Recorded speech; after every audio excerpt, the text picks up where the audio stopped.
বন্ধুরা, কথায় আছে না, গল্পের গরু গাছে ওঠে, কিন্তু সত্যি সত্যিই গরু যে এখানে উঠে যাবে সেটা কিন্তু কেউ ভাবতেই পারিনি। দেখো কি অবস্থা, হঠাৎ করে দেখা যাচ্ছে যে গরুটা একটা ছাদের মধ্যে উঠে গেছে। কোথার থেকে উঠলো, কিভাবে উঠলো, কেউ কিচ্ছু বলতে পারছে না। কিন্তু এইভাবে যে উঠে গেছে এটাই একটা আশ্চর্য বিষয়। কি হাস্যকর ব্যাপার, গরুটাকে যে এবার কী করে নামানো হবে সেটাই কিন্তু চিন্তার বিষয়। তোমাদের যদি কোনো আইডিয়া থাকে অবশ্যই কিন্তু আমাকে কমেন্ট বক্সে জানিও। জানি না গরুটাকে কি করে নামানো হবে।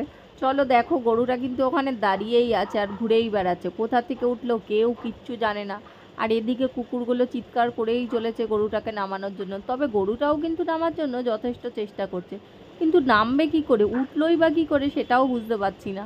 তো যাই হোক, দেখা যাক শেষ পর্যন্ত কি হয়। চলো তোমরাও দেখো আমার সাথে সাথে। খবর দাও।